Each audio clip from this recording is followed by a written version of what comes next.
دا ویډیو مو د نړۍ تر ټولو ژورې نقطې ته بیایي، هغه ځای چې د انسانانو له سترګو پټ دی خو بیا هم د ژوند څرک پکښې لیدل کیږي او ساینسپوهان یې د څېړنو لپاره ژوندی لابراتوار ګڼي.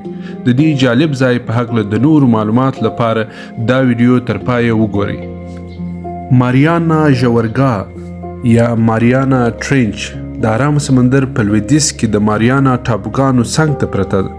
دا ژورګاه چې تر اوسه د نړۍ تر ټولو ژوره یا مکترینه نقطه ګڼل کیږي، شاوخوا 2550 کیلومتره اوږدوالی لري او 10984 متره ژوروالی لري. تر ټولو ژوره نقطه یې چلنجر ډیپ نومیږي. مارېانا ژورګاه دومره ژوره ده که د نړۍ تر ټولو لوړه څوکه ایورسټ دې ژورګاه ته ورواچوو بیا به یې هم پر سر 2 کیلومتره اوبه ولاړ وي. د دې ژور ځای د جوړېدو راز په څه کې دی؟ ساینسپوهان باور لري چې د دې ژور ځای تر شا د ځمکې د پوستکي یوه ورو خو ځواکمنه جګړه پرته ده. هغه داسې چې د پیسفیک پلیټ کرار د مارېانا پلیټ لاندې ننوځي چې د میلیونونو کلونو په اوږدو کې د سمندر تر ټولو ژور درز یا مارېانا رامنځته کړی دی.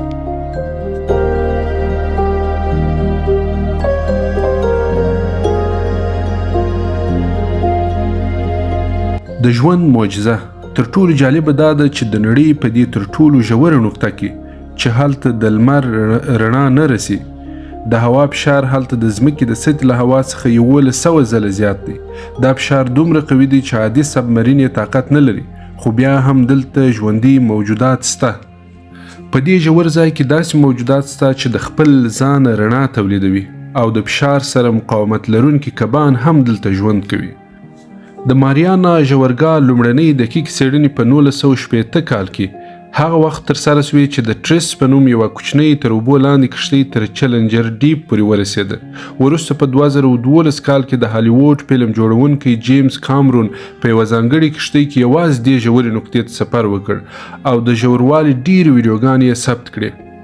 څېړنې مارېانا ژورګاه یوازې د ژوروالي له مخې ځانګړې نه ده بلکې د ساینس لپاره یو ژوندی لابراتوار دی. ساینسپوهان هیله لري چې دلته د ژوند هغه ډولونه ومومي چې ښایي د ځمکې له لومړنیو پړاوونو پاتې وي او حتی د نورو سیارو د ژوند په اړه سرنخونه ورکړي.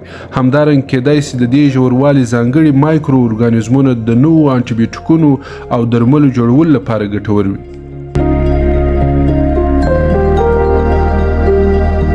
دا و د مارېانا ژورګاه په هکله د معلوماتو یوه لنډه ویډیو. د نړۍ تر ټولو ژور ځای چې لا هم ډېر رازونه لري او ساینسپوهان یې هره ورځ په اړه نوې پوښتنې راپورته کوي. ستاسو نظر څه دی؟ آیا فکر کوئ چې د دې ژورګاه په تل کې به داسې موجودات هم وي چې انسانانو تر اوسه نه دي لیدلي؟ خپل ځواب مو کمنټونو کې راسره شریک کړئ. کومه ویډیو خوښه سوه لایک یې کړئ، خپلو ملګرو سره یې شریک کړئ او د نورو دې ډول ویډیوګانو لپاره عوام میډیا یوټیوب چینل سبسکرایب کړئ.